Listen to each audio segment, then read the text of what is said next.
Shalom, damai Kristus beserta kita. Hari ini kita akan melanjutkan video dari sesi aku merenung. Dan kali ini saya akan bercerita tentang Who Am I melalui pendekatan dari kisah seorang Hagar. Oke, kita langsung saja.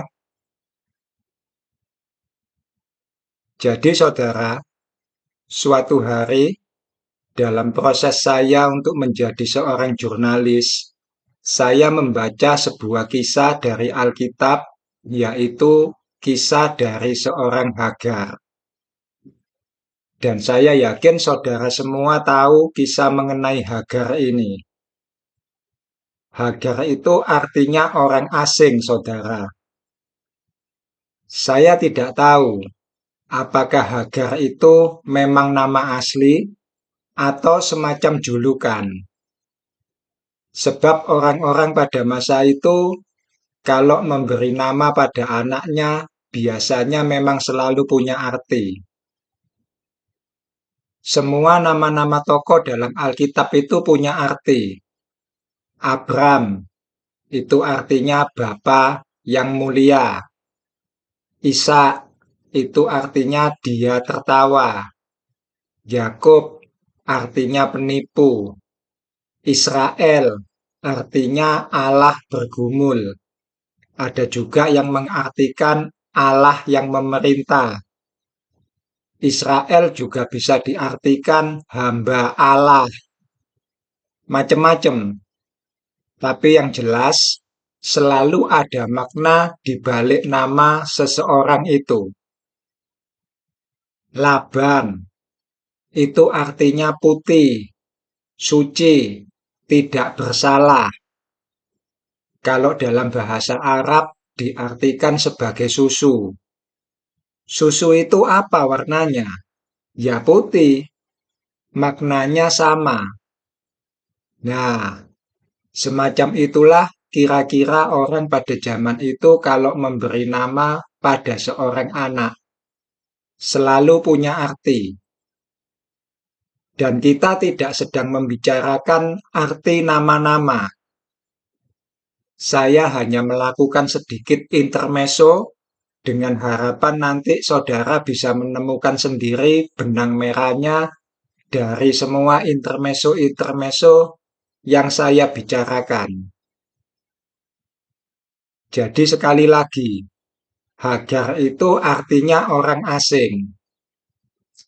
Dan kalau saya boleh berpendapat, Hagar itu bukan nama asli, tapi julukan.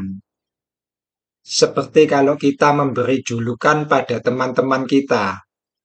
Nama aslinya Santi. Tapi karena badannya gendut, sering kita panggil si gendut. Nama aslinya Setio. Tapi karena kulitnya hitam, lalu dipanggil Mr. Black. Paham ya maksud saya? Nah, begitu juga dengan nama Hagar. H itu kata sandang. Gar atau ger itu artinya asing, orang asing. Jadi Hagar itu si orang asing, si pendatang. Nama aslinya sendiri siapa? Tidak diketahui. Karena tidak diketahui, maka dipanggilnya si orang asing. Dalam bahasa setempat disebut Hagar. Hei, orang asing. Hei, Hagar. Paham ya, saudara? Sekali lagi, itu pendapat saya pribadi. Kalau saudara tidak setuju, ya gak apa-apa. Namanya juga pendapat. Kalau saudara punya pendapat yang lain, ya silahkan saudara kemukakan pendapat saudara. Monggo. Kita sama-sama orang asing kok.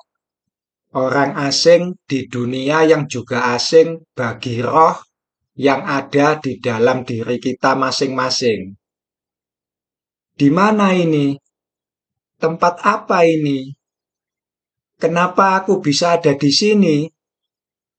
Apa yang sedang aku lakukan di sini? Kemana aku setelah ini? Apakah saudara pernah bertanya hal-hal semacam itu? Kalau saudara pernah mempertanyakan hal-hal seperti itu, saya sampaikan pada saudara, itu adalah roh yang ada di dalam diri kita masing-masing. Roh yang mulai mendapatkan kesadarannya. Saudara orang asing, saya juga orang asing. Kita adalah orang asing. Tapi antara saudara dan saya, kita bukan orang asing. Kita ini saling mengenal. Jadi kita ini sebenarnya adalah orang asing atau saling mengenal. Saya tidak bisa memberikan sebuah jawaban yang pasti. Saya hanya bisa mengatakan kita ini dibilang orang asing, kita saling mengenal, tetapi dibilang saling mengenal, kita ini memang orang asing satu sama lain. Ketemu lagi dengan yang namanya paradoks. Dan saya biasa menyebut paradoks ini dengan ciri Tuhan. Dikatakan mati, engkau ini hidup, tetapi dikatakan hidup, engkau ini mati. Ciri Tuhan. Ada paradoks di dalamnya. Dan saya harap minimal saudara sudah bisa membedakan apa itu paradoks dan apa itu kontradiksi. Memang keduanya ada pertentangan, tetapi pertentangan dalam paradoks dengan pertentangan dalam kontradiksi itu jauh berbeda. Dan saya harap saudara sudah mengerti apa itu paradoks dan apa itu kontradiksi.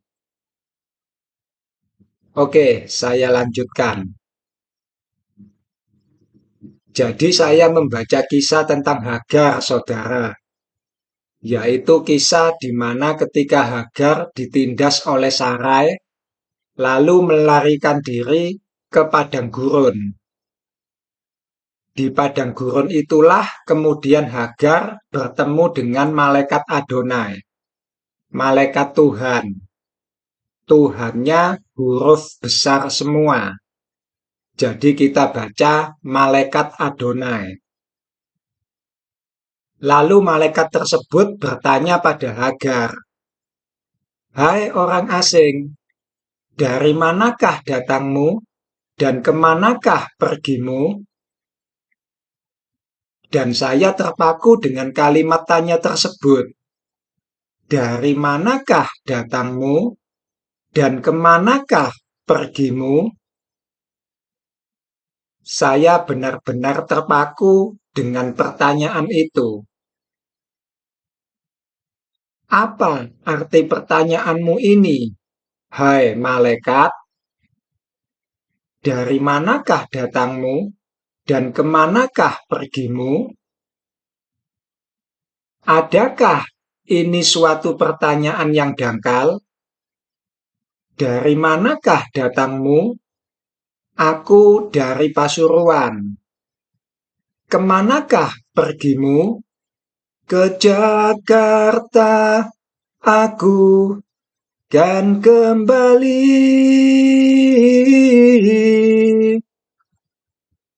Adakah ini adalah suatu pertanyaan yang dangkal? Hai Hagar, dari mana datangmu? Oh, aku ini hamba Sarai. Tadinya aku berasal dari Mesir, lalu menjadi budak Sarai dan dibawa ke Kanaan. Di sana aku disiksa. Sekarang aku dalam pelarian. Lalu kemana engkau mau pergi? Gak tahu. Pokoknya aku mau pergi jauh dari nyonyaku Sarai. Apakah ini suatu pertanyaan yang dangkal semacam itu? Atau ada something deeper dari pertanyaan ini? Where did we come from? Why are we here? Where do we go when we die? What lies beyond? What lay before? Is anything certain in life? He said, life is too short, the here and the now, and you're only given one shot.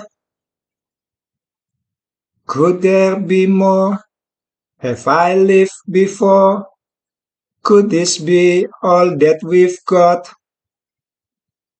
If I die tomorrow, I'd be alright because I believe after we gone, spirit carries on. Lama saya menatap pertanyaan itu, saudara. Hingga tanpa sadar, ternyata memang ada malaikat yang sedang bertanya pada diri saya. Hai orang asing, dari mana datangmu? Karena saya merasa ditanya, ya saya jawab, aku ini Hagar, seorang asing dan pengembara di dunia ini. Dan seorang malaikat datang menanyakan dari mana asalku. Jika aku tahu dari mana asalku, bukankah aku tidak akan dipanggil Hagar? Lalu malaikat itu bertanya lagi, kalau begitu, kemanakah engkau hendak pergi? Sayup-sayup saya mendengar sebuah lagu dari Ebit G.Ade. Kemanapun aku pergi, bayang-bayangmu mengejar. Jadi saya jawab malaikat itu dengan lagunya Ebit G.Ade. Aku ingin pulang. Malaikat tersebut tampak kebingungan dan mengulang perkataan saya dengan kalimat tanya. Pulang? Pulang kemana? Engkau tadi mengatakan bahwa dirimu adalah orang asing. Dan oleh karena itu engkau tidak tahu dari mana asalmu. Sekarang engkau berkata ingin pulang. Pulang kemana? Adakah sekarang engkau mengetahui dari mana asalmu? Sehingga sekarang engkau mengetahui kemana tujuanmu? Sekarang saya yang kebingungan untuk menjawab malaikat tersebut. Benar juga ini malaikat. Pulang kemana? Hujan panasku beratap langit. Siang malam kemana ku pulang? Aku adalah Hagar. Aku tidak punya tempat untuk meletakkan kepalaku. Selama ini aku selalu mengembara.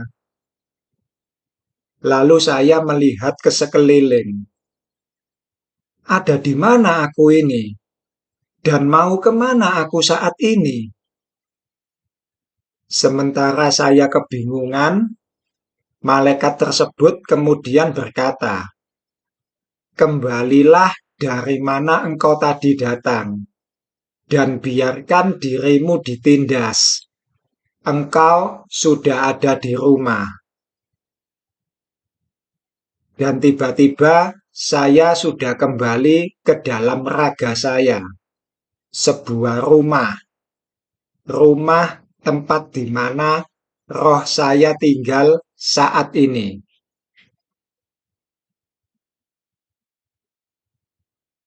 Saudara-saudariku yang terkasih, 5 tahun yang lalu saya mengenal seorang Kristen, entah di dalam tubuh, entah di luar tubuh, saya tidak tahu. Hanya Allah yang mengetahuinya. Dan orang itu tidak diangkat ke surga tingkat 1, juga tidak diangkat ke surga tingkat 2. Bahkan juga tidak diangkat ke surga tingkat 3. Pemuda itu tidak diangkat kemana-mana. Dia hanya dipindahkan entah ke alam mana.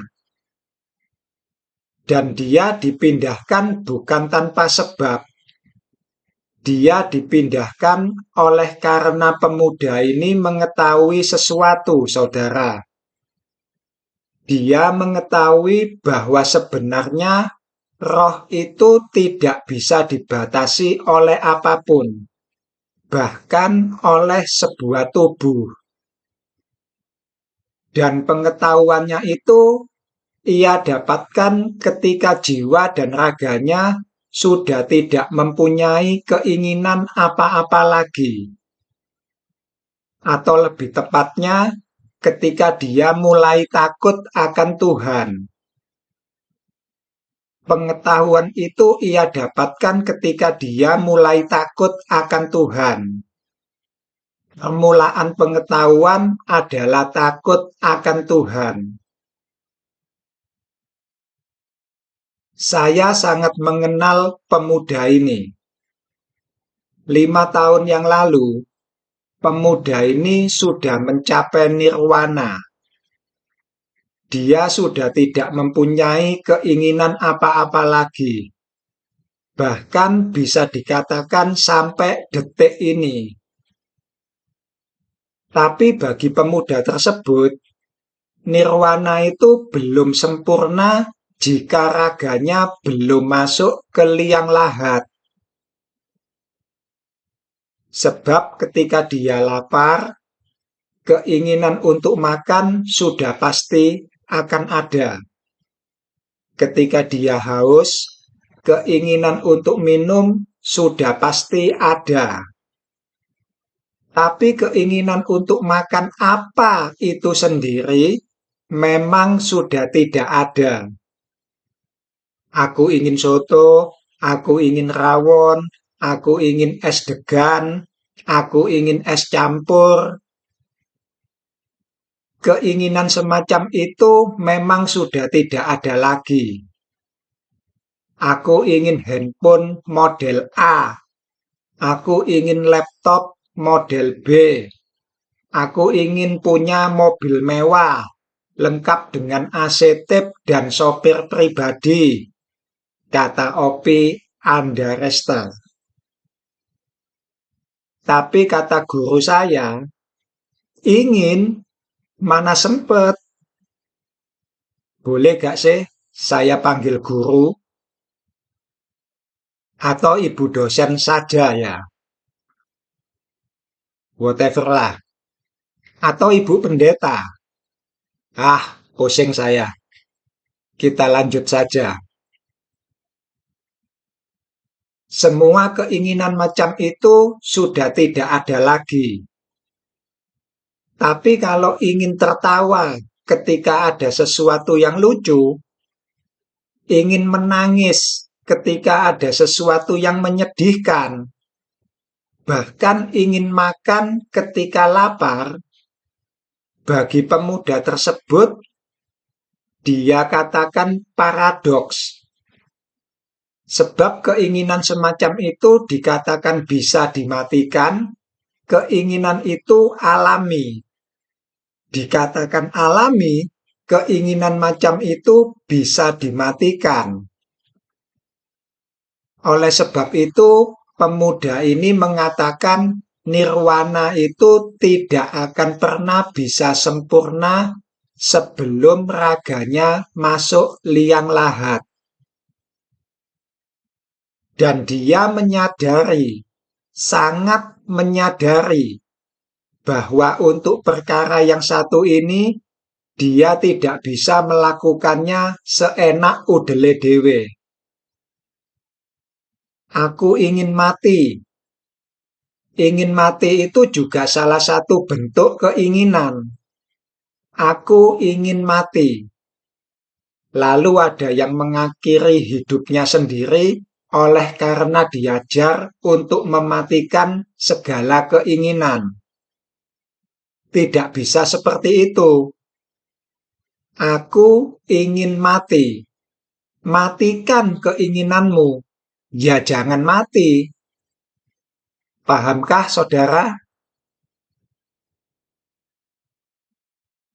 Aku ingin hidup 1000 tahun lagi, kata Khairil Anwar. Apa keinginanmu? Hidup 1000 tahun. Matikan keinginanmu. Ya jangan hidup 1000 tahun. Paham ya saudara? Jadi saudara ingin hidup atau ingin mati? Kalau saudara ingin hidup, maka matilah. Tetapi kalau saudara ingin mati, maka hiduplah. Ada sebuah paradoks di sana. Dan itulah yang namanya menyangkal diri. Saudara hidup, tapi menyangkal dengan mengatakan aku sudah mati. Saudara mati, tapi menyangkal dengan mengatakan aku masih hidup. Mematikan segala keinginan itu perlu direnungkan dalam-dalam. Tidak bisa hanya disentuh permukaannya saja. Perlu perenungan yang mendalam. Kalau tidak, kalian bisa salah kaprah. Jadi pemuda tersebut sudah mengetahui apa maksud dari mematikan segala keinginan. Tapi justru setelah dia mendapatkan pengetahuan itu, dia membuang kembali pengetahuannya itu dan bersenang-senang seperti yang disarankan oleh pengkhotbah. Bersukarialah, hai pemuda, dalam kemudaanmu. Biarlah hatimu bersuka pada masa mudamu, dan turutilah segala keinginan hatimu dan pandangan matamu. Tapi ketahuilah, hai pemuda, bahwa karena hal ini Allah akan membawa engkau ke pengadilan. Jadi pemuda ini menuruti nasihat pengkhotbah, sementara akal budinya tetap memimpin dengan hikmat.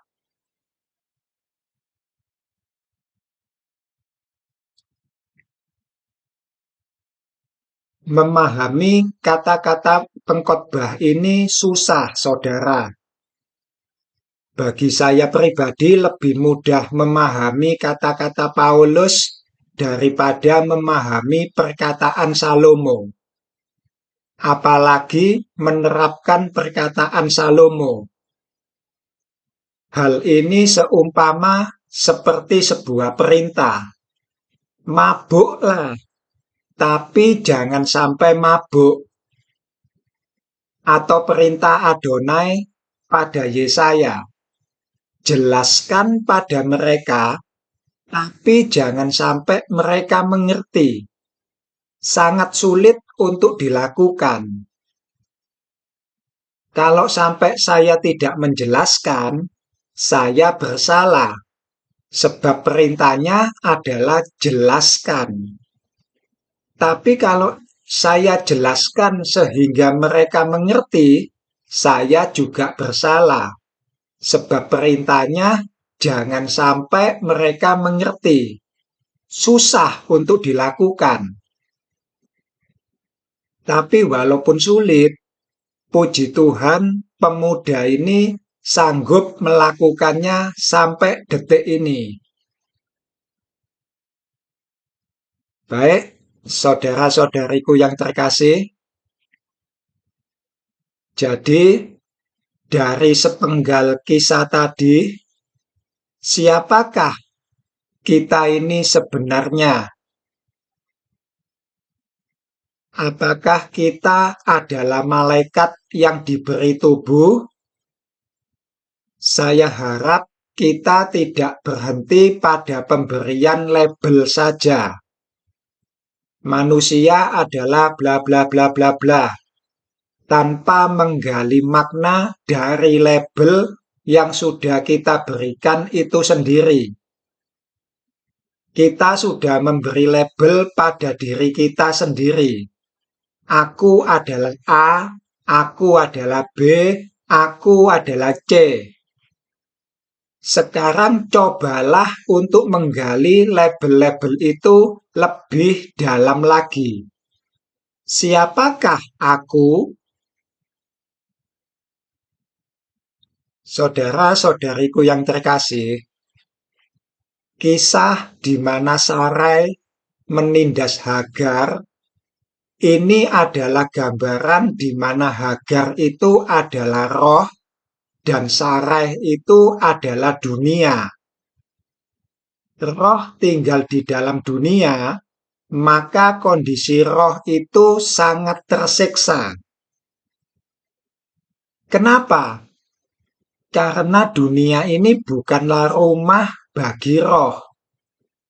Dunia adalah sesuatu yang terlihat asing dan selalu bergerak menuju pada keseimbangan.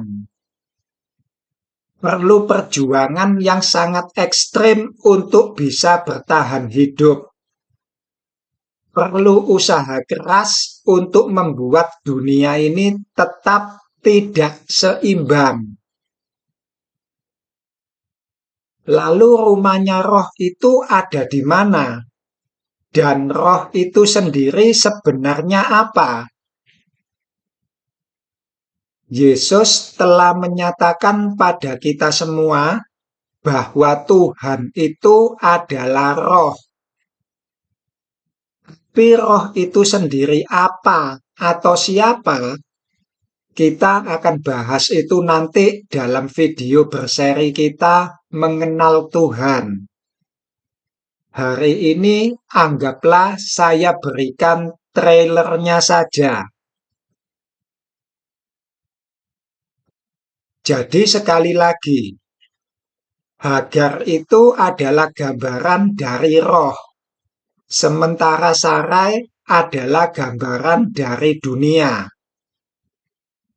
Dunia yang saya maksudkan di sini, ya bumi kita ini.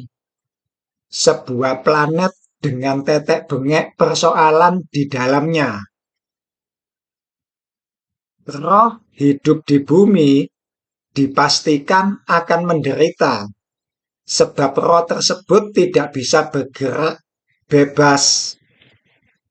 Jangankan untuk bergerak bebas, untuk bisa bertahan hidup dari siksaan Sarai saja, butuh mental yang super tangguh. Apalagi untuk membebaskan diri dari kuasa Sarai.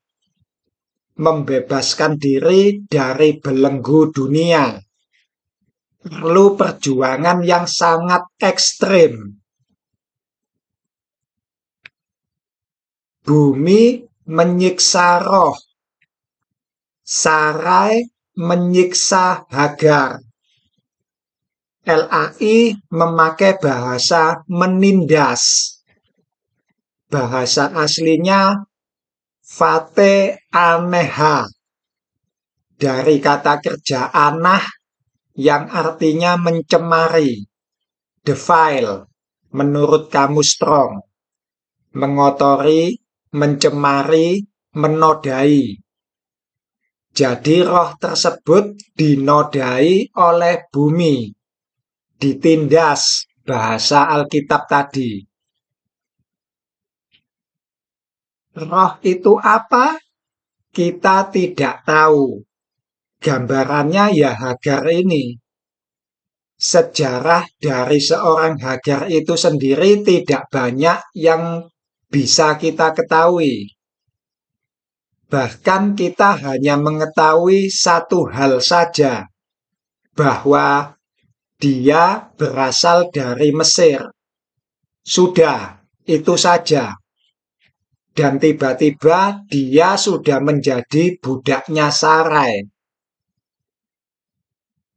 Ada yang berspekulasi bahwa Hagar tadinya adalah seorang putri dari Firaun itu sendiri.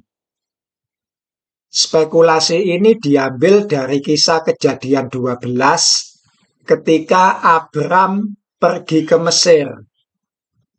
Oleh karena tindakan Firaun yang tidak pantas menginginkan Sarai, dan kuasa Tuhan yang begitu nyata atas diri Sarai, sehingga Firaun pada akhirnya memberikan putrinya sendiri sebagai budak untuk Sarai.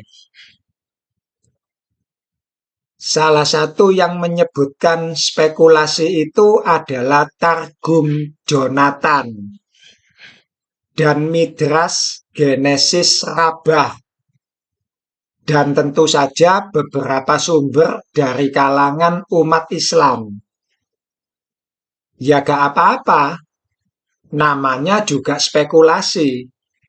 Dan spekulasi bisa menambah kekayaan pengetahuan kita, memperkaya hikmat, karena kitab suci itu sendiri terbatas. Kalau hanya mengandalkan kitab suci, hikmat yang kalian miliki hanya seperti katak dalam tempurung. Jadi dengan adanya spekulasi tersebut, saudara, maka hal ini akan menambah kekuatan mengenai Hagar sebagai gambaran dari roh. Roh yang tadinya merdeka, tidak bisa dibatasi oleh apapun, sekarang tiba-tiba menjadi tunduk dan harus takluk pada dunia. Seorang putri raja yang tadinya hidup nyaman di istana, sekarang dunianya menjadi jungkir balik. Sarai membenci Hagar tanpa alasan. Ring the bell. Ting ting. Tidakkah ini juga mirip dengan kisah Yesus? Anak Allah, anak raja yang tadinya nyaman di istana bapaknya, kemudian harus turun ke dunia sebagai apa, saudara? Sebagai manusiakah? Tidak hanya sebagai manusia, saudara, tetapi sebagai manusia asing, sebagai Hagar, manusia yang tidak dikenal identitasnya, alias orang asing. Yesus turun ke dunia sebagai orang asing, dan mereka membenci anak raja ini tanpa alasan. Ring the bell. Saudara-saudara Yusuf membenci Yusuf tanpa alasan, dan Yusuf harus keluar dari istananya yang nyaman untuk menjadi Hagar di tanah Mesir, menjadi orang asing di tanah Mesir, sampai-sampai saudara-saudaranya tidak mengenal Yusuf lagi. Kalau Yusuf mau dikenal lagi, Yusuf harus pergi ke Jakarta. Begitu enggak sih? Atau salah ya?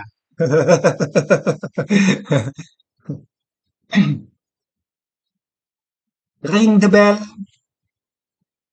Para pastor membenci umatnya sendiri tanpa alasan. Dan umat harus eklesia dari tempatnya yang nyaman di Ur Kasdim untuk mengembara di tempat-tempat yang tidak mereka kenal sebelumnya. Masuk masjid, keluar kelenteng, nyantol Dek Jinja. Dan Yesus pernah berkata, musuh orang adalah orang-orang seisi rumahnya. Hagar di rumah Sarai. Ring the bell, ting ting.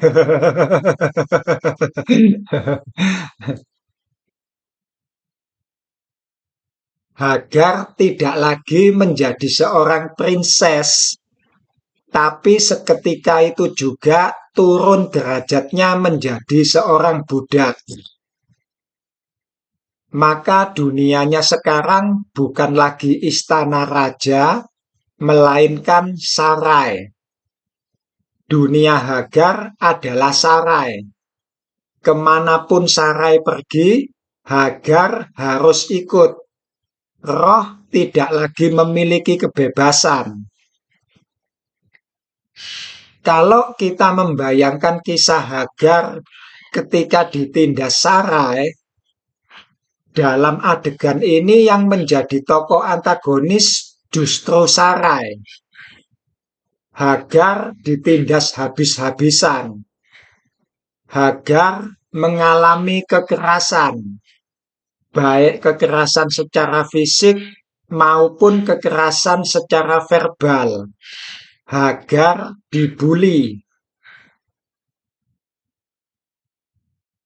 Dia tidak saja dipukul secara fisik, ditonjok, dijambak, dicakar, diludahi, diinjek-injek, tapi Hagar juga mendapat caci maki.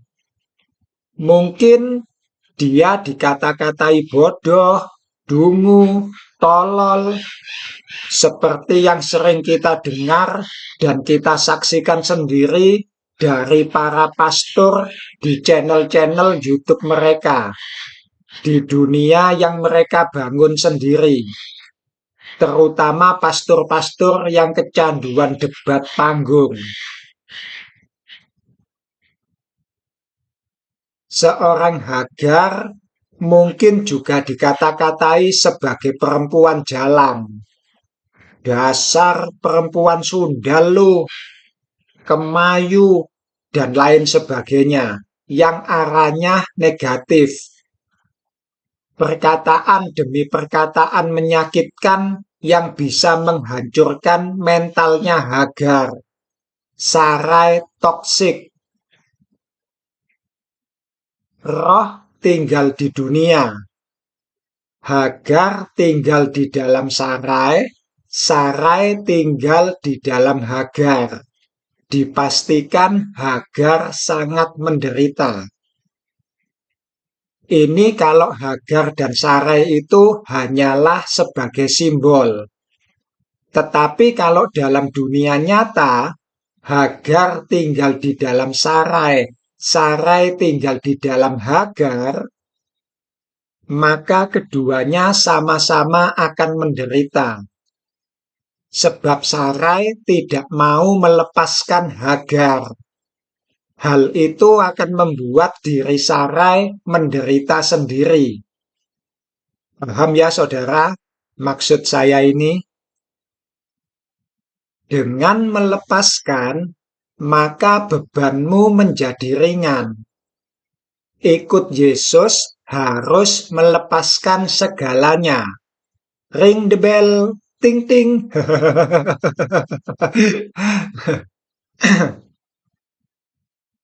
Gara-gara emakku iki rek, aku dadi latah. Emakku, oh emakku. Kemarin-kemarin ngaku sebagai murite. Sekarang ngaku-ngaku sebagai anake. Kapan aku tahu brojol metu awakmu le, tole. Anake duduk, mahasiswane duduk, umate yo duduk. Nyeluk apa aku iki terus e?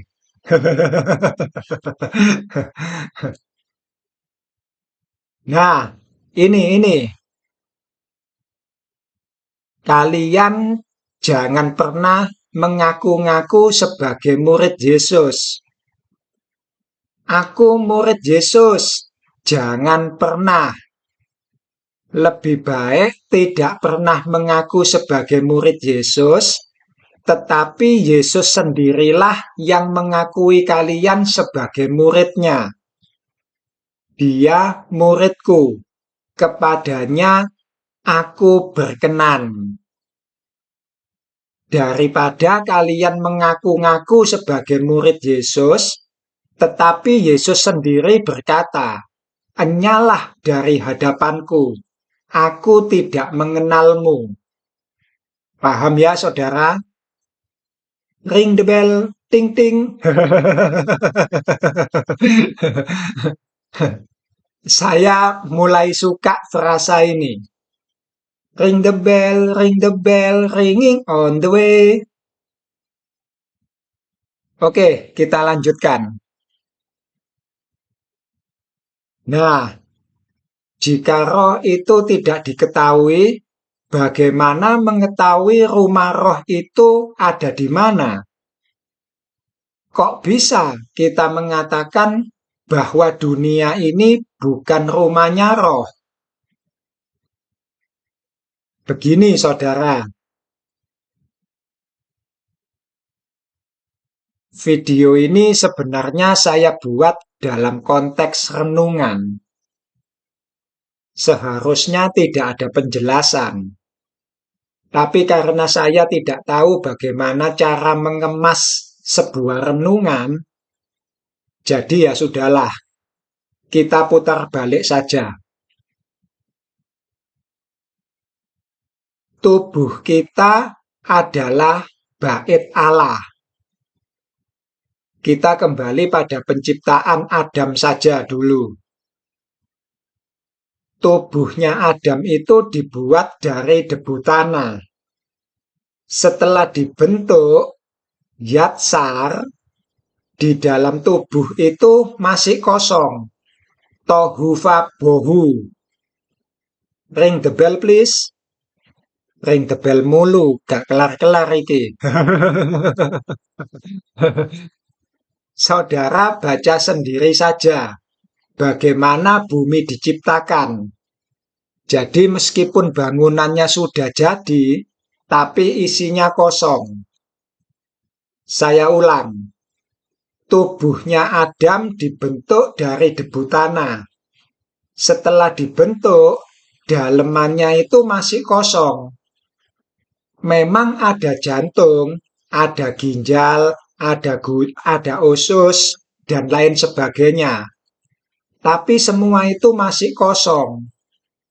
Dan kalau saudara tahu, semua dalemannya manusia itu hanyalah atom-atom yang disusun sedemikian rupa. Dawa iki urusane, saya potong saja. Setelah tubuhnya Adam dibentuk, di dalam tubuh itu masih kosong. Lalu dihembuskan nafas hidup. Nafas hidup itu bahasa Ibraninya nismat hayim. Nafas yang berumur. Artinya nafas tersebut telah melewati banyak pengalaman dan waktu. Kita telaah pelan-pelan ya saudara. Oh ya, sebelumnya saya perlu disclaimer dulu. Saya bukan ahli bahasa Ibrani ya saudara. Saya hanya meraba-raba. Jadi jangan percaya saya. Silahkan dikonfirmasi pada ahlinya yang saudara percayai. Di sini saya hanya menceritakan ulang bagaimana cara saya merenung dan mencoba memberikan interpretasi versi saya pribadi. Lepas dari linguistik gramatikal, dan grammar. Bisa dimengerti ya? Oke, yuk kita mulai. Nismat Hayim. Nismat itu sendiri berasal dari kosakata nesamah yang artinya nafas. Nesamah itu kata benda feminin. Kenapa feminin? Inilah gunanya kita takut akan Tuhan. Takut akan Tuhan itu artinya memikirkan Tuhan. Dengan memikirkan Tuhan, kita jadi punya banyak pengetahuan. Permulaan pengetahuan adalah takut akan Tuhan.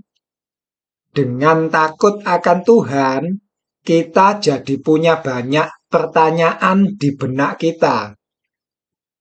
Seperti bayi polos yang gak tahu apa-apa. Kita banyak tanya karena kita ini sebenarnya gak tahu apa-apa. Ini apa? Itu apa? Kenapa begini? Kenapa begitu? Dan kita nanyanya sama Tuhan, bukan sama setan. Karena yang kita takuti adalah Tuhan, bukan setan. Di sini kita berusaha menjadi seorang jurnalis, mengulik jawaban dari mulut Tuhan itu sendiri sebagai sumber narasi. Kita lanjutkan. Kenapa nesamah itu feminin? Secara linguistik, karena ada akhiran ah. Atau kalau ditulis dalam bahasa Ibraninya itu ada akhiran he. Nesam ditambah ah. Nesam atau nesam itu sendiri,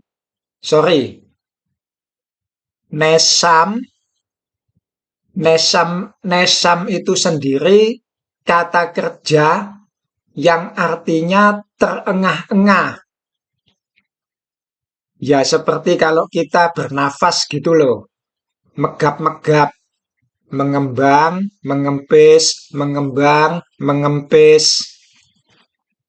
Jadi sekali lagi, nesamah itu diambil dari nesam, mateni huruf H yang dibaca ah.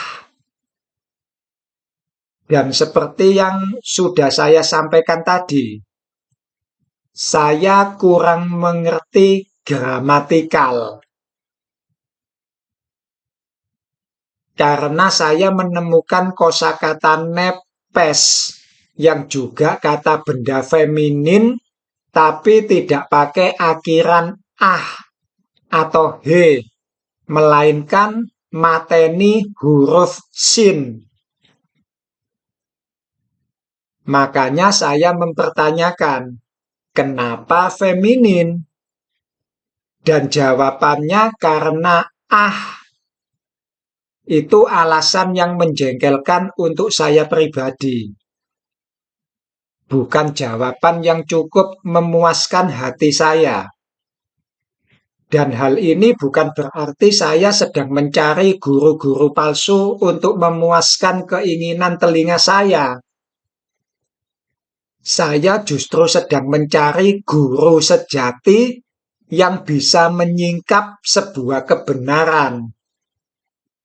Sebab itu tadi, saya menemukan kata nepes yang juga feminin, tapi dia tidak mateni he, melainkan sin. Jadi alasan gramatikal tadi tidak memberikan saya dasar yang cukup kuat untuk bisa saya terima. Kalau saja nepes itu mateni he, dan saya tidak menemukan adanya kosakata lain yang tidak mateni he, tapi feminin, Mungkin alasan itu bisa saya terima. Bahkan bukan mungkin, tapi pasti saya terima. Paham ya maksud saya? Beda dengan, mohon maaf, guru-guru palsu pengajar Tritunggal. Sudah jelas-jelas dasarnya itu rapuh, tapi masih mencari-cari sesuatu yang entah apa itu. Seolah-olah mau mengganjal dasar yang memang sudah roboh itu. Mencari sesuatu untuk membenarkan pendapat mereka sendiri. Untuk memuaskan telinga mereka sendiri. Kalau gak kuat, kalau dasar itu gak kuat, ya sudah, tinggalkan saja, gitu loh. Gak usah maksa diada-adakan.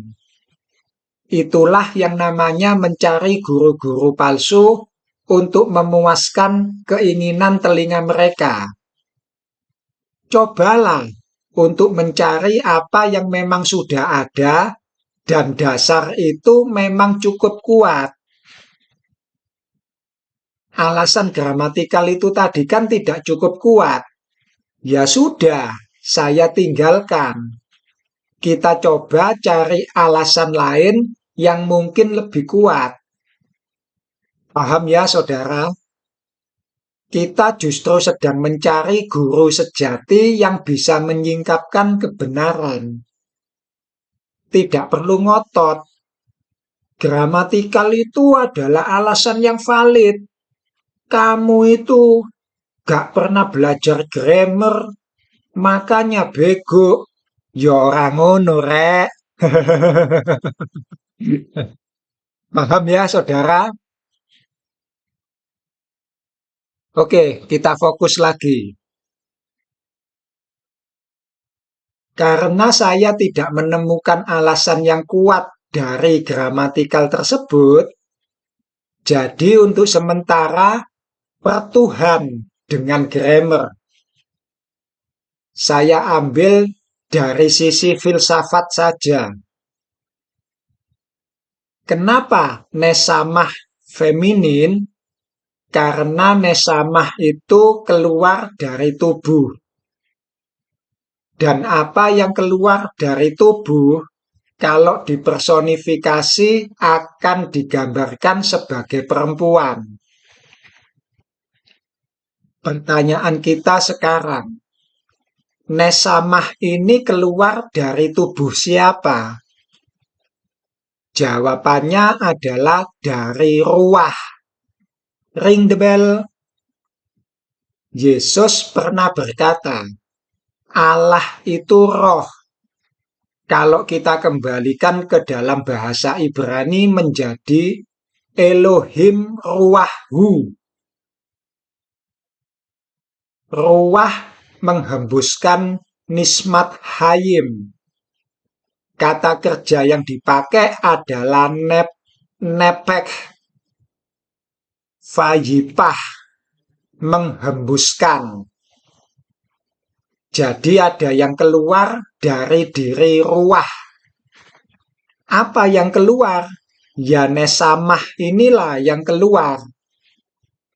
Tidak ada satupun yang keluar dari tubuh kalau dipersonifikasi itu menjadi maskulin.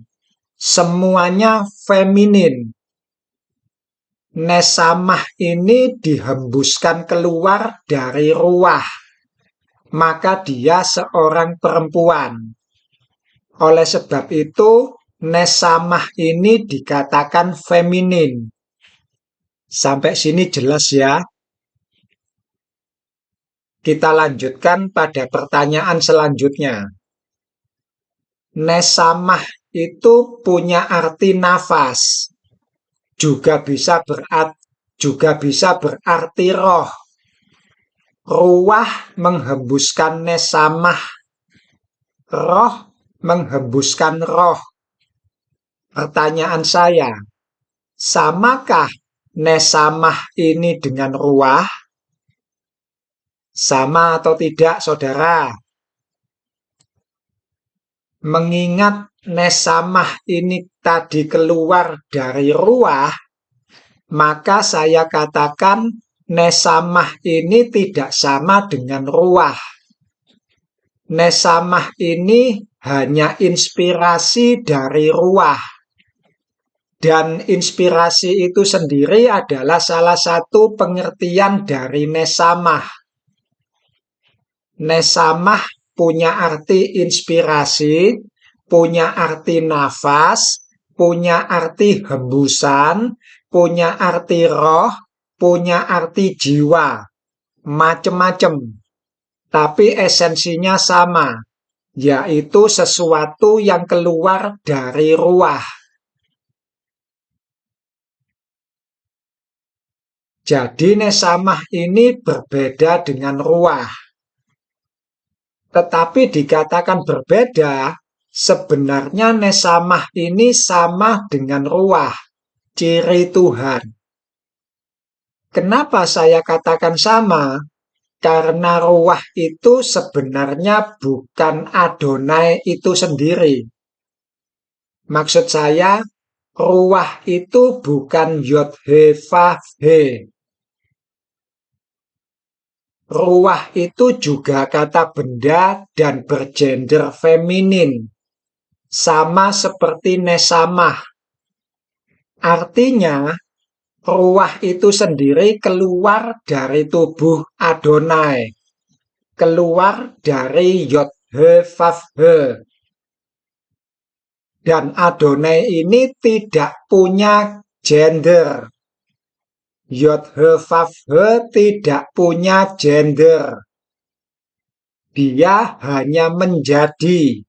Yehi va yehi. Jadilah maka jadi. Oleh sebab itu disebut Yod-He-Vav-He.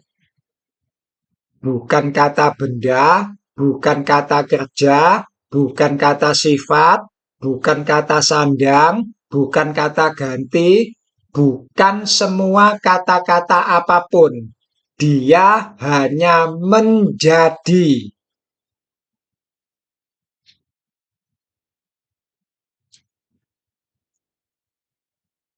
Sampai sini masih bisa diikuti ya. Harusnya ini ada PowerPoint-nya. Tapi konsep awal saya itu adalah renungan. Makanya saya tidak buat PowerPoint. Tapi sudahlah, diterima saja dulu. Kita lanjutkan. Jadi di dalam tubuh Adam ada nismat hayim. Nismat kita sudah tahu, kosakata selanjutnya adalah hayim. Hayim ini bentuk jamak dari kosakata kai. Ada im di sana. Samayim, Elohim, Panim. Ada im di sana yang artinya jamak. Hayim adalah bentuk jamak dari kai. Dan gendernya maskulin. Kalau gendernya feminin jamak, jadinya hayot. Kai itu sendiri bisa kata benda, bisa kata sifat. Dalam konteks nismat hayim, kai itu kata sifat, bukan kata benda. Masih dalam konteks nismat, kai mempunyai arti yang cukup luas. Sebab kai adalah kata sifat. Sekali lagi, dalam konteks nismat, kai bisa berarti usia, bisa berarti hidup, bisa juga berarti binatang buas. Bahkan bisa juga mempunyai arti perusahaan, company. Tetapi kai dalam konteks yang lebih luas, kai bisa menjadi apa saja dia menjadi. Sebab dia kata sifat. Kai bisa punya arti api, artinya sifatnya seperti api. Kai bisa punya arti air, artinya sifatnya seperti air. Apa bisa dipahami maksud saya? Nismat hayim, nismat hai. Dihembuskan nafas api, sifatnya seperti api. Dihembuskan nafas air, sifatnya seperti air. Dihembuskan nafas batu, sifatnya seperti batu.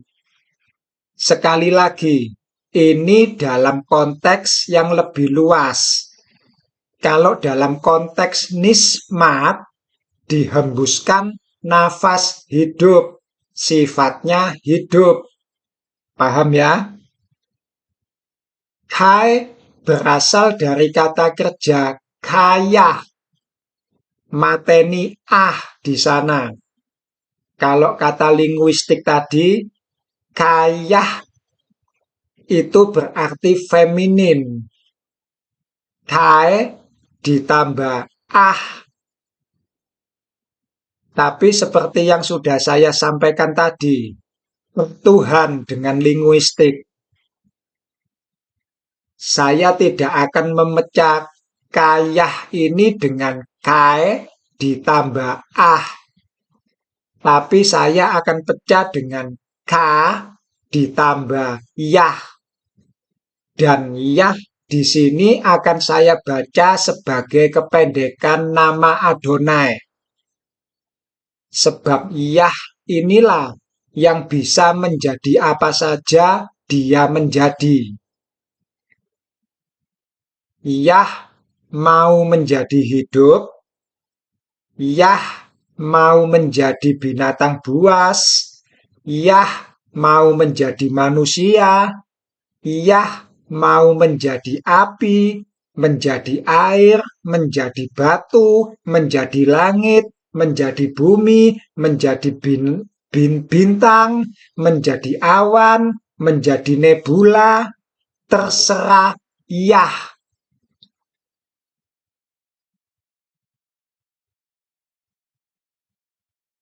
Ka ditambah Yah. Yah bekerja untuk membuat Kah menjadi apa saja yang dia inginkan. Bolehkah saya mempresentasikan demikian? Ya, suka-suka saya. Kan sudah saya katakan, Tuhan dengan linguistik. Saya tidak mau membatasi pikiran saya. Keluarlah, hai pikiranku. Keluarlah. Jelajahilah dunia ini. Engkau bebas merdeka. Mengembaralah, hai pikiranku. Jangan mau engkau terikat dengan linguistik. Engkau bebas tidak terikat dengan apapun. Saya berusaha membebaskan pikiran saya sebebas-bebasnya, saudaraku. Saya menuruti nasihat pengkhotbah. Turutilah segala pandangan matamu. Dan saya memandang kayah ini dengan mata saya, bukan mata linguistik. Apa bisa diterima, saudara? Yang belajar linguistik, ojo nesu. Jangkrik arek situ iki rek. Aku sinau angel-angel, malah dipecah saenak udele dhewe. Bebaskan pikiranmu, saudara. Merdeka. Nyil unyil unyil usra.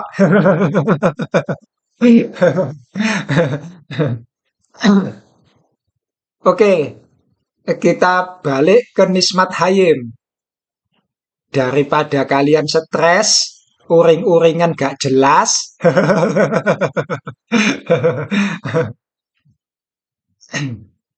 Saya minum dulu.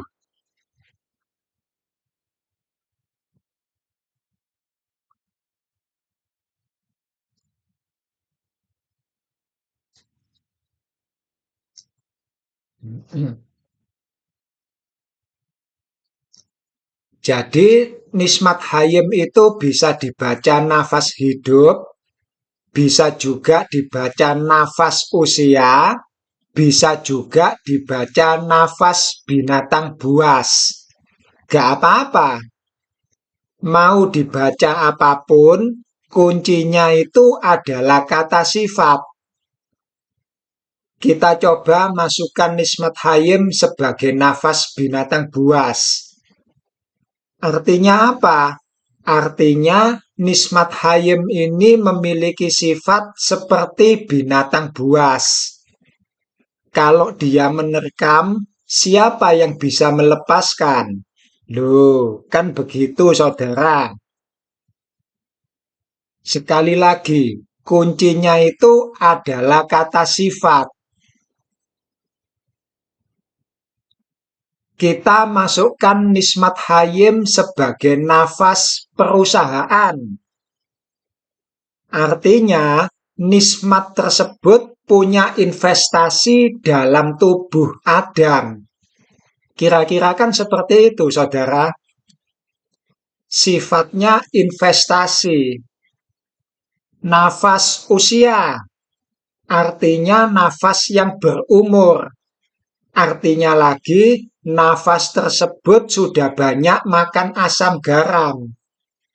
Nafas hidup, artinya nafas tersebut sudah banyak melalui kehidupan. Hayim, apanya yang jamak? Pengalaman hidupnya. Boleh gak sih saya menginterpretasikan seperti itu? Sekali lagi, pertuhan dengan linguistik. Saya menginterpretasikannya untuk diri saya sendiri. Kenapa? Supaya saya bisa lebih mengenal Tuhan yang saya sembah. Maka saya berusaha untuk selalu takut akan Tuhan. Dan saya membebaskan pikiran saya untuk takut akan Tuhan. Nismat Hayim ada di dalam tubuh Adam. Apakah itu berarti Adam sudah punya pengalaman hidup yang banyak? Belum. Dan kita juga belum bicara nesamah kai yang ada di dalam diri Adam. Kita masih mencoba menelaah nesamah kai sebelum masuk ke dalam tubuh Adam. Nismat Hayim. Nismat itu tadi adalah nesamah. Nesamah itu nafas, roh yang keluar dari roh. Oleh sebab itu kita bisa menyebut nesamah dengan ruah, dengan roh. Nesamah itu kosakata yang sama dengan ruah. Ruah itu juga kata benda feminin. Jadi nesamah itu sendiri feminin, punya sifat hayim, maskulin jamak. Dikatakan feminin, dia maskulin. Dikatakan maskulin, dia feminin. Ciri Tuhan. Tapi hal ini jangan dijadikan alasan pembenaran bagi kaum pelangi yo. Transgender tak ketakoe. Nesamah punya hayim. Artinya nesamah punya sifat. Dan sifatnya itu banyak. Jamak. Im. Artinya roh bisa menjadi apa saja yang dia kehendaki untuk menjadi. Roh bisa menjadi manusia, roh bisa menjadi binatang. Roh bisa menjadi suatu makhluk.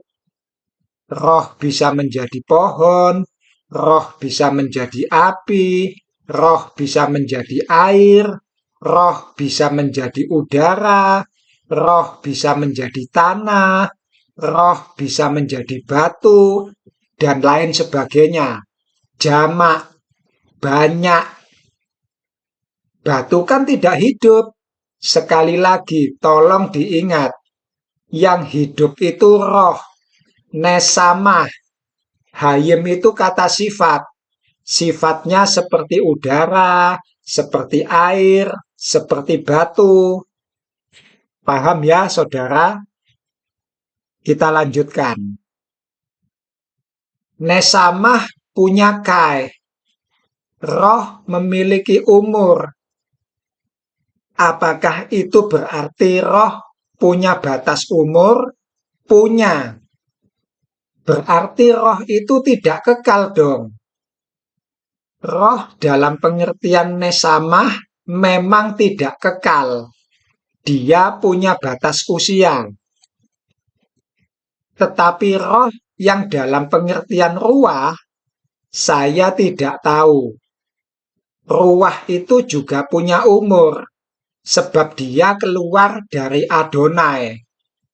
Dan perkara ruah ini kekal atau tidak, sekali lagi saya katakan, saya tidak tahu. Tapi yang jelas, sampai detik ini, ruah tersebut masih hidup. Itu saja yang saya tahu.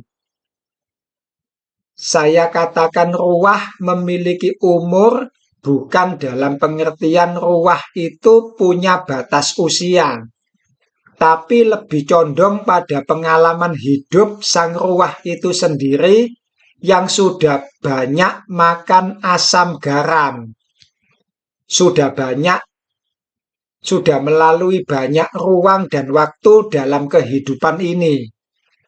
Ruah memiliki hidup yang sangat-sangat-sangat, 3 kali sangat bijaksana. Berapa umurnya ruah juga tidak diketahui.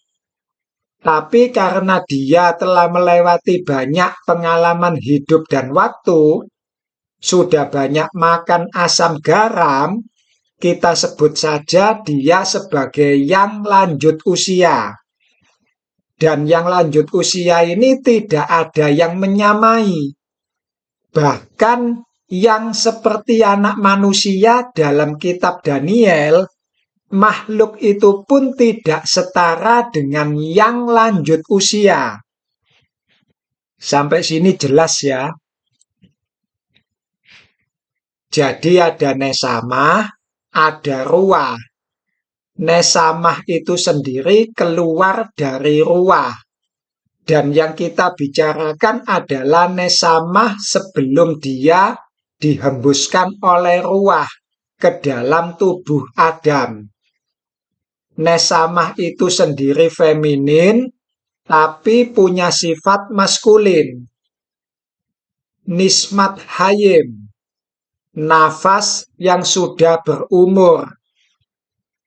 Nafas yang sudah banyak makan asam garam. Dan nesamah inilah yang tidak kekal. Dia punya batas umur. Paham ya? Nah, hayim dalam konteks nismat adalah kai yang ditambah akhiran im. Nanti ada frasa selanjutnya. Nepes. Nepes hayah. Hayah itu juga hayim. Bentuk tunggal feminim dari kai. Kai itu bentuk tunggal maskulin. Tapi nanti, sekarang ini saja. Kata sifat kai ini sendiri terbentuk dari kata kerja kaya, yang artinya 1. Meninggalkan, 2. Membuat hidup, 3. Menderita untuk hidup. Ring the bell dengan kisah Hagar tadi. Pulanglah ke Nyonya Sarai dan biarkan dirimu ditindas, menderita untuk hidup. Ring the bell. 4. Memelihara. Jadi kalau kita coba masukkan satu persatu, nafas itu meninggalkan habitatnya untuk masuk dalam tubuh Adam dan membuat Adam jadi hidup. Habitat asli nafas di mana? Di dalam ruah. Tapi meninggalkan di sana juga bisa saya baca sebagai paradoks. Dia masuk untuk memberi hidup pada Adam, tapi nanti juga meninggalkan untuk mengambil hidup dari Adam dan kembali ke habitatnya. Paham ya, saudara? Debu kembali pada debu, roh kembali kepada ruah. Ini gunanya kalau kita takut akan Tuhan. Kita bisa melihat wawasan makna yang lebih luas daripada sekedar membaca teks yang sudah diterjemahkan. Takut akan Tuhan adalah permulaan pengetahuan. Ini keren, saudaraku. Saya itu penikmat seni. Dan ini adalah seni terindah yang pernah saya lihat. Sekaligus menjadi seni terindah yang pernah saya kerjakan. Seni berpikir. Gila, betul-betul gila. Pikiran Tuhan itu benar-benar keren. Oke, kita lanjutkan. Kita juga bisa membacanya, nafas itu menderita untuk hidupnya Adam. Kenapa menderita? Karena habitat nafas bukan di sana. Tubuh itu bukan rumahnya nafas. Hagar di dalam Sarai dipastikan menderita. Yang keempat, bisa juga diartikan nafas itu memelihara tubuhnya Adam. Tapi sekali lagi, itu kalau kayah yang diambil sebagai kata kerja. Nismat hayim. Hayim di sini kata sifat. Hayim itu sendiri berasal dari kata kai. Dan kai berasal dari kata kerja kayah. Tapi Adonai sama sekali tidak mengambil kayah sebagai kata kerja. Bahkan Adonai ketika menghembuskan nismat hayim, Adonai tidak memakai kata kerja napas, tapi viyapah dari kata kerja napak. Bukan napas, tapi napak. Saudara nanti juga bisa membandingkan kata kerja kayah dengan kata kerja kafah. Sama-sama kata kerja. Kafah punya arti menunjukkan, show. Jadi nesamah atau nafas itu tadi seolah-olah hendak mengatakan, hei, aku ini ada. Ini loh aku ini hidup. Dan inilah aku. Paham ya, saudara? Nismat hayim itu hendak menunjukkan sebuah eksistensi bahwa dirinya itu ada. Dan itu sungguh luar biasa. Sungguh sangat luar biasa. Luar biasa, luar biasa, luar biasa. 3 kali luar biasa keren.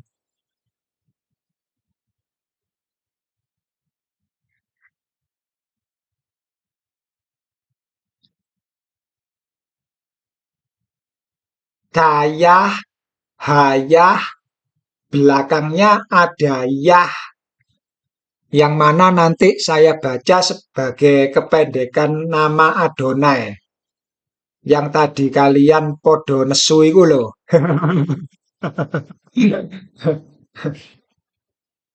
Mungkin kalau saya mengatakan hayat, saudara lebih familiar. Ada yang namanya ilmu hayat. Hayat itu ya hayem ini. Hayem, haya, hayat, itu semua sama. Hayat itu bahasa Arabnya. Tapi dalam bahasa Ibrani pun sebenarnya juga ada kosakata hayat. Sampai di sini baru kita akan masuk pada Nesa Mahkai yang dihembuskan dalam hidung Adam. Tapi sebentar, sudah berapa jam ini? Waduh, sudah 1 jam lebih. Seharusnya kita buat materi khusus tentang manusia ini. Tapi gak apa-apa ya, saya lanjutkan dulu yang ini. Mungkin jadi 2 jam atau 3 jam. Konsep awal saya adalah membuat video renungan tentang siapa aku. Tapi karena saya belum tahu bagaimana cara mengemas sebuah renungan, jatuhnya ya seperti ini. Kapan-kapan kita buat materi khusus saja, biar lebih terstruktur dan ada PowerPoint-nya. Bisa dilihat tulisan-tulisannya. Saya akan susun dulu materinya. Mungkin setelah materi kita mengenai Tuhan sudah selesai, selesai dalam tanda petik, karena materi itu memang tidak akan pernah selesai. Sia-sia di atas kesia-siaan. Nanti setelah materi kita mengenai Tuhan sudah selesai dalam tanda petik, kita akan buat materi mengenai manusia. Karena dua materi ini memang saling terhubung dan saling tumpang tindih. Kita ini sebenarnya adalah jejak sejarah dari Tuhan. Dan waktu yang sedang berjalan saat ini sebenarnya tidak berjalan maju, tapi mundur. Dan itu artinya kita sebenarnya bisa melihat masa depan. Karena masa depan itu sebenarnya adalah masa lalu. Oke, kita lanjutkan ya. 2 jam, 3 jaman lah. Gak sampai pulang besok kok. Tenang saja. Slow to be calm. Sampai mana tadi? Kita akan melihat Nesa Mahkai yang dihembuskan Adonai ke dalam hidung Adam. Jadi kita simpulkan dulu. Nismat Hayim itu adalah nafas yang berumur.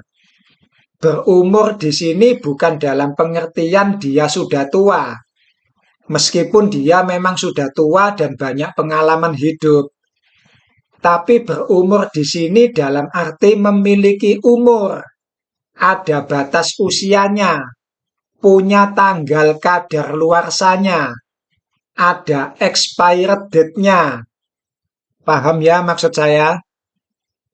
Yang tidak punya expired date itu adalah ruah, bukan nesamah. Itu pun sebenarnya saya juga tidak mengetahui apakah ruah itu kekal atau tidak. Karena ruah itu keluar dari Adonai yang tidak punya gender. Nah, dengan demikian, ketika Nismat Hayim ini dihembuskan ke dalam hidung Adam, itu artinya Adam ini memang diciptakan sejak awal untuk hidup tidak kekal. Umurnya sudah ditentukan. Manusia tidak pernah diciptakan untuk hidup kekal. Jadi bukan karena setelah Adam makan buah terlarang, maka kemudian manusia tidak bisa hidup kekal.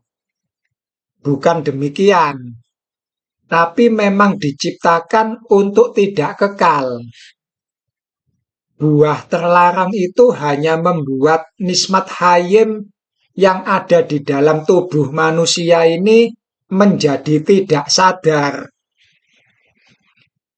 Ini seolah-olah roh dalam tubuh sedang minum obat tidur, lalu nesamah ini menjadi tidak sadarkan diri dalam tubuh manusia.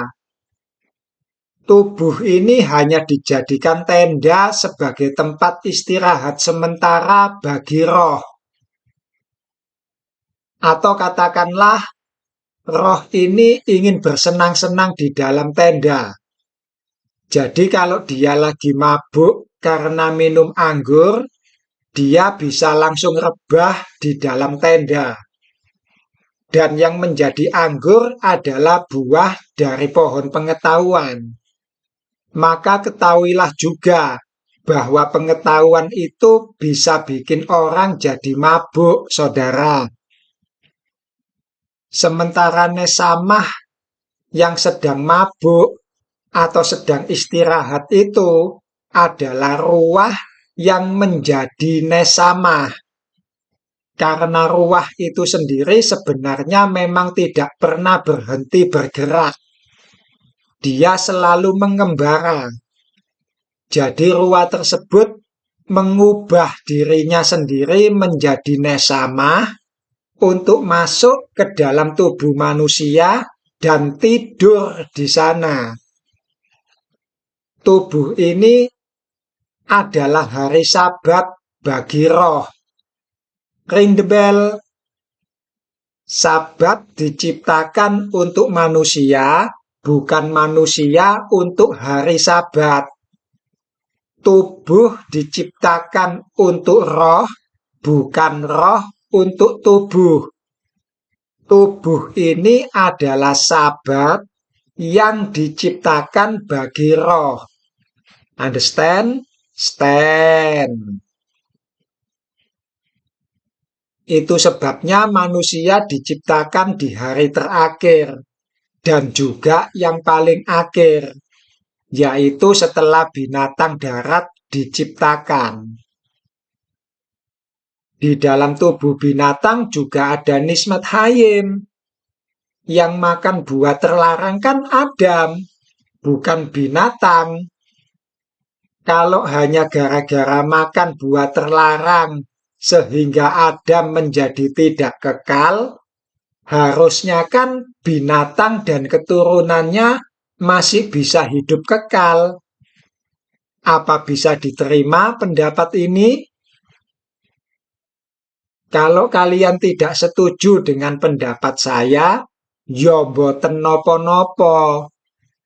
Ini hanya salah satu hasil perenungan saya ketika berusaha memahami kata-kata yang ada dalam kitab suci. Bahwa nismat hayim itu adalah nafas yang berumur. Artinya, nafas yang memiliki kadaluarsa.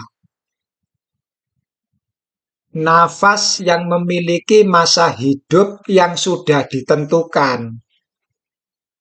Jadi sekali lagi, manusia itu memang tidak pernah diciptakan untuk hidup kekal.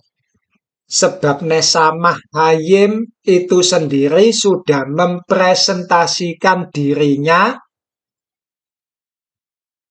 memiliki kadaluarsa hidup. Umurnya sudah ditentukan. Ditentukan berapa lama? Tidak diketahui.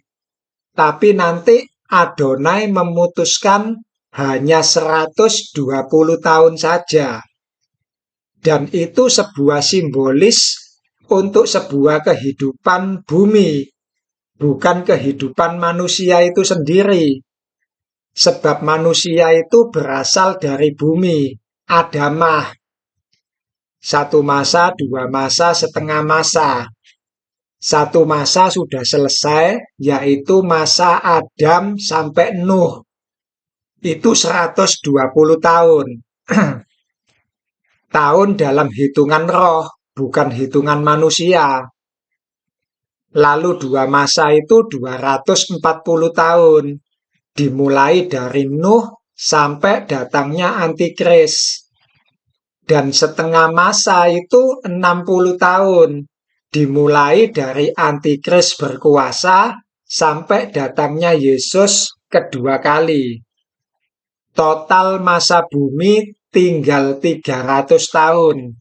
Dan itu sedang berjalan mundur, bukan maju. Paham ya? Sekarang begini. Nesamah Kai itu kan sudah berumur. Dalam arti memang sudah tua. Pengalaman hidupnya sudah banyak. Ketika Nesamah Kai ini berada di dalam tubuh Adam, apakah lantas Adam juga punya pengetahuan sebanyak Nesamah? Jawabannya tidak. Kenapa? Karena Nesamah masih berubah wujud lagi. Nesamah menjadi. Sehingga pengetahuannya itu pun ikut menjadi. Pengetahuannya lepas semua. Kalau saya runutkan ya saudara, Yod He Vav He, Yehi Va Yehi, jadilah maka jadi. Adonai menjadi ruah. Ruah menjadi nesamah. Nesamah menjadi nepes. Nepes menjadi daat. Daat menjadi apa saja yang dia kehendaki untuk menjadi. Semoga nanti bisa dipahami. Nah, oleh karena nesamah inilah, maka sekarang di dalam tubuh Adam ada ruah, ada roh. Karena roh itu adalah nesamah, nesamah itu adalah roh. Nesamah dan ruah itu punya arti yang sama, yaitu nafas. Bisa juga jiwa, bisa juga roh. Dan ruah inilah yang kemudian menjadi. Jadilah maka jadi. Yehi Va Yehi. Yod He Vav He. Ring the bell. Nismat Hayim Va Yehi. Nismat Hayim ini kemudian menjadi. Menjadi apa? Menjadi nepes hayam. Nismat Hayim menjadi nepes hayam. Nesamah menjadi nepes, Hayim menjadi haya. Gak bingung ya saudara? Karena gak ada PowerPoint-nya ini. Nah, nepes ini sendiri apa? Nesamah menjadi nepes. Nesamah tadi kita sudah tahu. Nesamah artinya nafas. Nafas menjadi nepes. Nepes ini apa? Nepes ini sebenarnya juga memiliki pengertian yang sama dengan nesamah. Nepes adalah kata benda feminin yang bisa mempunyai arti nafas, bisa mempunyai arti jiwa, juga bisa mempunyai arti living being, makhluk hidup. Kalau nafas menjadi nafas, kalau jiwa menjadi jiwa. Lalu apa bedanya? Tolong jangan lupa bahwa nesamah mempunyai hayim. mempunyai sifat. Hayim menjadi hayah, sifatnya yang beda. Tapi sebelum ke sana, saya mau bertanya dulu. Nesamah fayehinepes. Nafas menjadi makhluk hidup. Makhluk hidup yang seperti apa? Sebab kai bisa dipakai untuk manusia, juga bisa dipakai untuk binatang. Jadi makhluk hidup yang seperti apa? Manusiakah? Hewankah? Dan jawabannya adalah a being. Sudah, itu saja. Menjadi suatu makhluk. Nepes adalah suatu makhluk. Titik. Dan nafas ini menjadi suatu makhluk. Apakah pohon itu juga suatu makhluk? Iya. Tapi apakah makhluk hidup? Dalam konsep Ibrani, pohon itu bukan makhluk hidup. Kenapa? Karena tidak punya nepes khayah. Kata kuncinya terletak pada nepes. Pohon tidak punya nepes, tidak punya jiwa. Jadi kalau nanti suatu saat seandainya ada pendeta yang mengatakan pohon itu juga makhluk hidup, biarlah dia berproses. Gak usah disesat-sesatkan. Ngeminter kowe. Kita semua ini perlu untuk berproses. Maka biarkan dia berproses. Kita cukup mengemukakan apa yang sudah kita ketahui. Sisanya biarkan mereka berproses sendiri. Saya pribadi juga masih terus berproses. Oke kawan, berhentilah untuk menyesat-nyesatkan orang.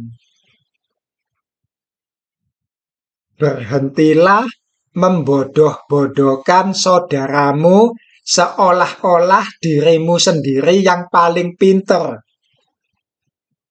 Daripada membodoh-bodohkan saudaramu dan saudaramu itu tidak mendapatkan sesuatu dari dirimu yang sok pinter itu, mending membodoh-bodohkan diri sendiri di hadapan Tuhan dan kalian bisa mendapatkan hikmat yang baru. Buat apa membuang tenaga ke arah yang gak jelas? Mending dipakai untuk terus belajar, dipakai untuk terus memperkaya hikmat. Setuju ya? Anjing menggonggong, maling pada kabur. Tapi bener loh saudara, kalau anjingnya bisu, ada bahaya dia tidak bisa memberi tanda. Kan begitu yang dikatakan dalam kitab Yeskiel. Anjing-anjing bisu yang tidak tahu bagaimana cara menyala. Tapi dalam konteks yang saya maksudkan barusan bukan begitu. Anjing menggonggong, kafilah berlalu. Maka jadilah kafilah. Gak usah melok jenggong. Berisik anjing. Mokong arek situ iki rek. Durung tahu disunat iku apa? Kasar tenan bahasane. Untunge duduk kiai. Jadi ora perlu jaim. Coba lek kiai sing ngomong, iso dipaedo karo umat. Ngakune kiai, cangkeme asasu. Kapokmu kapan? Tapi bahasane Yesus ya ana kasare. tidak pantas memberikan roti kepada anjing. Buset, mak jelek ning ati. Di sini gak ada kan ya yang mulutnya kasar seperti Yesus? Semua halus-halus, kecuali saya tadi barusan. Berisik anjing.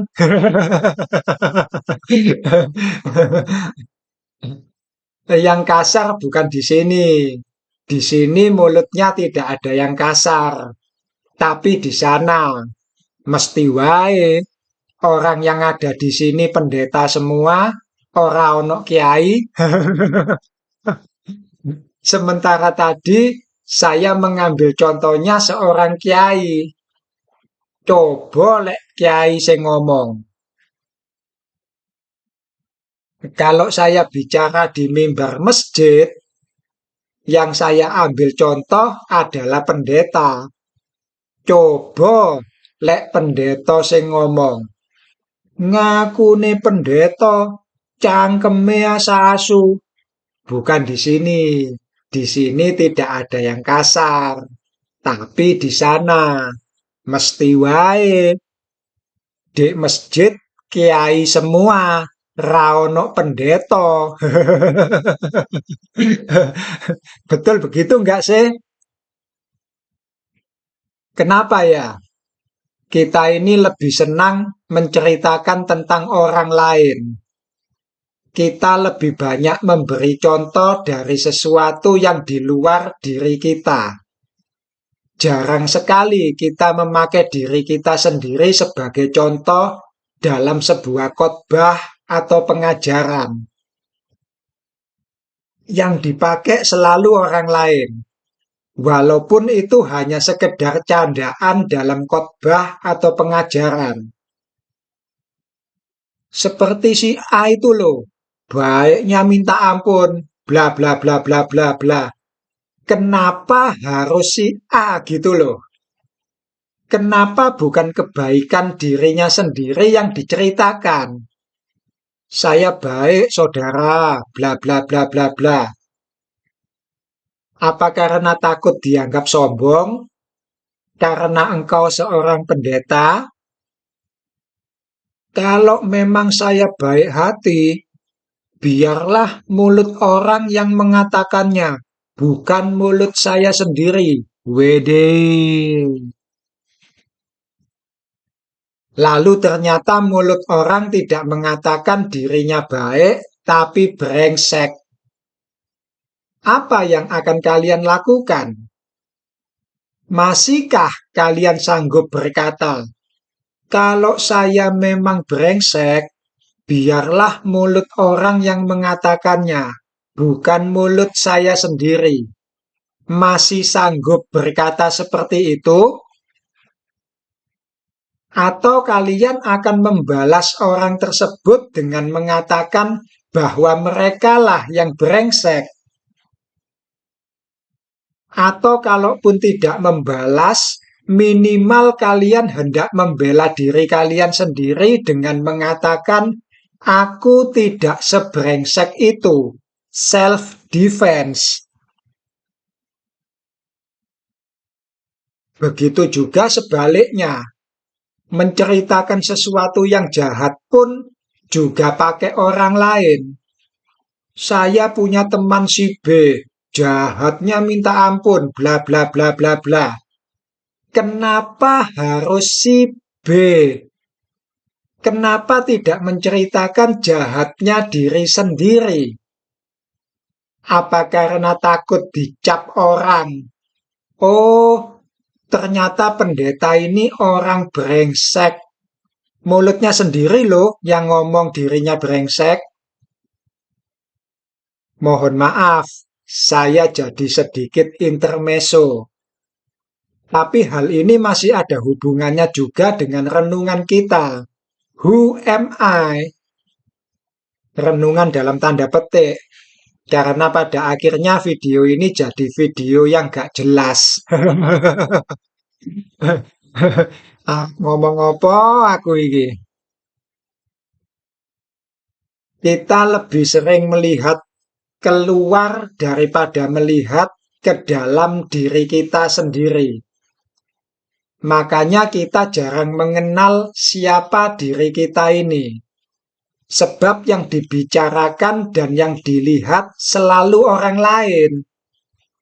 Yang dilihat selalu apa yang ada di luar, yaitu orang yang berada di luar diri kita. Tapi diri kita sendiri gak pernah dilihat. Apalagi dalemannya kita sendiri. Brengseknya kita ini seperti apa, baiknya kita seperti apa, gak pernah kita lihat. Selumbar di mata saudaramu, kalian panik setengah mati, jenggong ke sana kemari. Tapi balok di mata diri sendiri, kalian seketika menjadi anjing yang bisu. Oke, kita lanjutkan. Sampai mana tadi?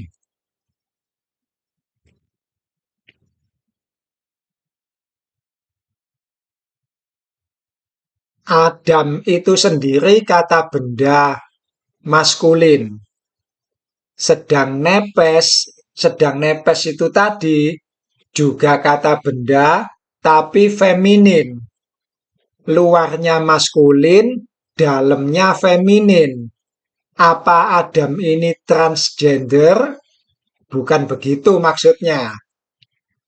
Tetapi apapun yang ada di dalam tubuh, kalau sesuatu itu keluar dan dipersonifikasi, maka sesuatu itu gendernya perempuan. Paham ya, saudara? Dibilang maskulin, dia feminin. Dibilang feminin, dia maskulin. Ciri Tuhan. Dan nepes yang keluar ini punya sifat hayah. Hayah itu kata sifat. Jiwa menjadi jiwa. Nafas menjadi nafas. Roh menjadi roh. Yang membedakan apanya? Sifatnya yang berbeda. Ketika masih menjadi nesamah, sifatnya hayim, jamak maskulin. Tetapi ketika sudah menjadi nepes, sifatnya berubah menjadi hayah, tunggal feminin. Ini menarik, saudara. Dan ini merupakan kodrat hidup dalam tanda petik. Saya gak tahu bagaimana harus membahasakannya. Maksud saya itu seperti ini. Hidup ini sebenarnya sudah teratur. Tetapi hidup ini mempunyai sifat yang selalu bergerak ke arah yang tidak teratur. Seperti sudah kodratnya demikian. Seperti hukum termodinamika dalam fisika. Nesamah ini memiliki sifat hayah yang keras, maskulin, dan serakah. Semuanya mau diembat, jamak. Kemudian nesamah ini diatur menjadi nepes yang memiliki sifat lembut, feminin. Dan itu tunggal. Kenapa tunggal? Karena satu persatu sifat hayim itu dibersihkan. Sehingga sekarang menjadi teratur dan bersih. Tapi seperti yang sudah saya katakan tadi, hidup ini seperti punya kodrat. Dan kodrat itu selalu bergerak condong ke arah yang tidak teratur. Hayah yang sudah dibersihkan tadi pelan-pelan mulai kotor lagi dan kembali menjadi hayim. Ini seperti saudara membersihkan kamar saudara. Sudah dibersihkan, besok berdebu lagi. Dibersihkan lagi, berdebu lagi. Kodratnya memang kotor. Tubuh kita dibentuk dari debu tanah. kodratnya memang selalu bergerak ke sana, maunya ke arah yang kotor-kotor itu. Makanya perlu nyapu tiap hari. Dan inilah hidup. Yin dan yang. Menyeimbangkan energi. Saudara tahu tidak, apa yang terjadi jika energi itu seimbang? Selesai, saudara. Sebab kita tidak perlu nyapu lagi. Itu dalamnya filosofi yin dan yang. Kita diminta untuk menyeimbangkan energi. Artinya kita diminta untuk mati. Dan ini membentuk sebuah pola yang sangat 3 kali sangat keren. Kita balik ke hayah. Jadi itulah yang harus kita lakukan, saudara. Kita harus melepaskan hayim yang ada di dalam diri kita sampai kita menemukan hayah yang tunggal dan feminim itu. Roh sedang mabuk sehingga dia tidak sadar telah menjadi hayim kembali. Kita harus menyadarkan roh tersebut. Bagaimana caranya? Dengan melepaskan sifat-sifat hayim. Yesus mengajarkan kita untuk melepaskan segalanya. Lepaskanlah hayim. Hayah itu adalah kai ditambah yah. Sekali lagi, saya bertuhan dengan linguistik. Hayah itu bisa dipakai untuk manusia, juga bisa dipakai untuk binatang. Makanya kalau ada manusia yang marah-marah, biasanya keluar sifat binatangnya. Betul gak? Bahkan bisa lebih sadis daripada binatang itu sendiri. Dan itu yang fayehi adalah yah dalam hayah. Roh sedang mabuk. Saudara nanti bisa membandingkan sendiri kosakata hayah ini dengan membaca Kejadian 1 ayat 24 atau dalam Kejadian 2 ayat 19. Di sana ada kosakata hayat dan itu dipakai untuk binatang. Artinya apa? Artinya roh itu bisa menjadi apa saja yang dia inginkan. Yehi fa yehi. Le nepes hayah. Kalau dia mau menjadi binatang, maka dia akan menjadi binatang. Tapi kalau dia mau menjadi manusia, maka dia akan menjadi manusia. Yehi fa yehi. Dan inilah yang mau saya tekankan dalam perenungan ini. Jadi kita ini siapa? Who am I?